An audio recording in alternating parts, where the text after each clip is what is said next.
out the communications techniques that help you achieve these successful bids.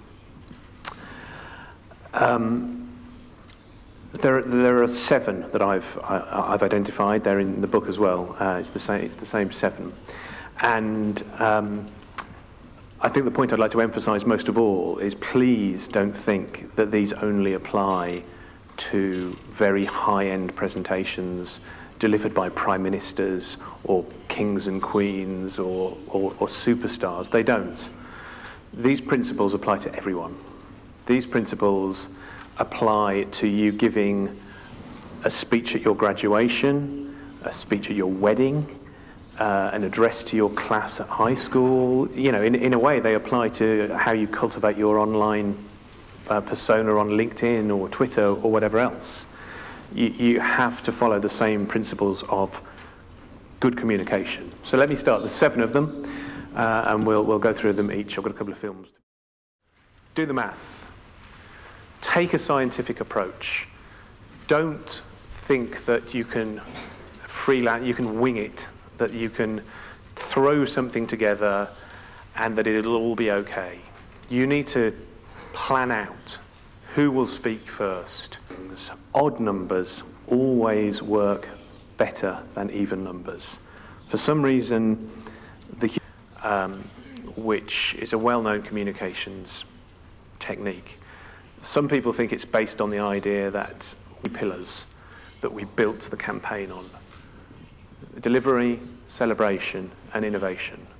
3 things that any one of our speakers, how many speakers, in what order, why are they in that order? You need to work out how quickly people will speak. You need to work out the theatre of a presentation. Are you going to stand behind a lectern and read your notes, or are you going to walk around the stage and be more informal?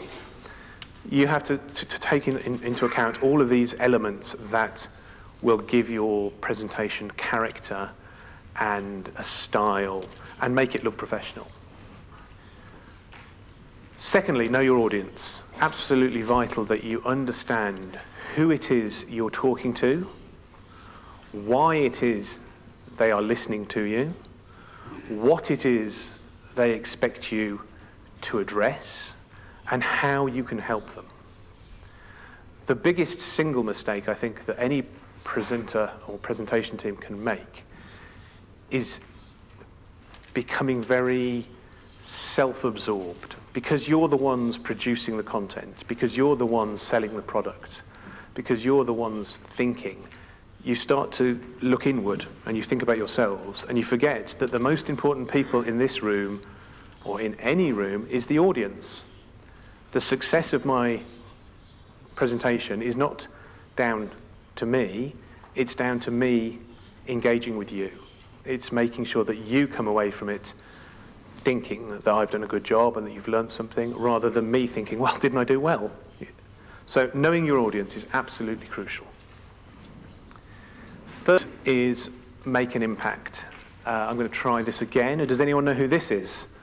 I'm going crazy with my success. Ernest Hemingway, very good, 2 for 2. And the reason he's up here is because he was once set a challenge. He was in the pub one night, which is where you will find most great writers, and one of his friends said to him, I bet you $10 that you can't write a story in less than 10 words. And he went, right, okay, done. And this is the story he wrote. For sale, baby shoes, never worn. And in 6 words, he wrote a story that is just brilliant. It's just a triumph of sparing language, leaving you wanting more, asking questions that you want to know the answer to. So my point is here, you must make an impact in your presentation. Now, you can make an impact through the words you use, and as I say, simplicity is strength. You know, there is nothing complicated, or your choice of speakers, or with your presentation team numbers. There are any number of ways you can make an impact. how you dress, how you comb your hair, whether you wear glasses or not glasses. There are whole ways of making an impact so that you can create an ambience around who you are and what you're trying to achieve. A great opening line, like all great novels do, but then continue to make an impact.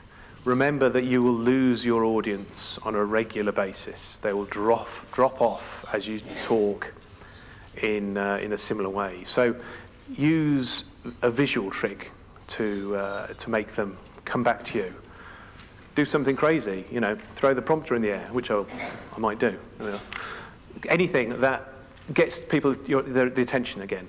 Put a picture on the screen that grabs them. Change speaker. Change the way that you're talking to them. Go a different way. Point at the screen.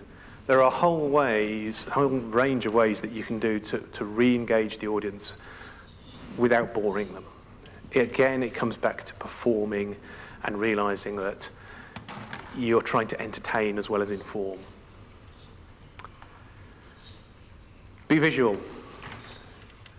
I think if there's one thing that you can have learned tonight from my presentation, I hope, is that interesting photos, good graphics, stuff that sits with you in your mind as a memory, almost as a jog, is far more memorable to the audience than a PowerPoint deck of dot points and graphs and summaries and quotes and words. There is a phrase in English which is absolutely true, which is a picture is worth 1,000 words. Now, as a writer, that makes my heart bleed because it means I have to do a lot of work to match one image, but it's absolutely true. And therefore, argument was quite straightforward in some ways, that, you know, the Olympic Games has never been to Rio. But how do you convey that visually? Well, and the visual summarizes that argument in one snapshot. All of these games, it's a global event. It's been all over the globe, apart from one place on the map. Now is the time to go to that one place. And this map adds much time thinking about your visual communication as you do about your written and your verbal communication. Make sure your slides support you and bring your story to life rather than merely distract or, worse still, bore the audience because they're so uninteresting. Same slide, breaking my orientation, that has one great idea in it, than do a 15, 20-minute presentation that's very thorough, but doesn't have any golden nugget at the center of it.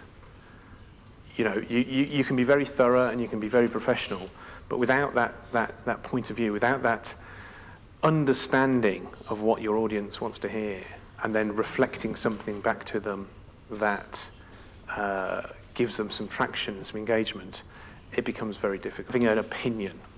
He famously once quoted, I think, Henry Ford, who said, if I'd asked the customer what they wanted, they would have said a faster horse. Sometimes you have to have the strength of your own convictions. You have to have a point of view. You have to have an opinion. For the Tokyo 2020 bid, one of the things we did and we refined and we hammered home was to make sure that Takeda-san clearly expressed the vision of the Tokyo Games, which we even produced something that was this literal so that it could be distributed to the international press and they could get it. This was the vision. It was printed for the 2016 Tokyo bid when there was no clear vision. Or if there was, it kind of kept changing. There was probably 3 or 4 small visions. But actually, you've got to have a big idea. You've got to have a point of view. You've got to have a point of difference. So my final point of the 7 we started off with is perform. Again, it's Steve Jobs, and I apologize for that because I know you're probably all aware of him. But one of the things he did in almost every presentation he did was he saved the best thing till last. He would give an hour-long presentation on blah, blah, blah, blah, blah, and everyone in the room would be thinking, is he going to announce the new iPhone? And he'd get to the end of the presentation, and he'd say, well, that's it. Thank you very much. One more thing. And he would reveal. He would do the big reveal of the most exciting thing, the iPhone launch, the iPad launch. The reason he did that was not because he was forgetful or disorganized, it's because he was performing. When you're on stage, you are, in a learn from athletes, is that the reason athletes are successful, the reason that Yuki has won a silver medal, is because every day he practices at what he does and gets better at it and learns the skill and his body becomes familiar with doing it. If you're presenting, you have to take the same approach. You have to train yourself. You have to train your ability to perform, to speak at a different loudness or a different pace, or to make eye contact around the room, to use your hands like this. These are all skills that you can learn, and 20 years ago I would have hated standing here doing what I'm doing now, but you can learn it. You can actually become a performer, and anyone can do that. It's one of the reasons I was so this book, because I believe if anyone who reads it and follows it can become a good performer. The key to performance, of course, is rehearsal, and this is a picture of me.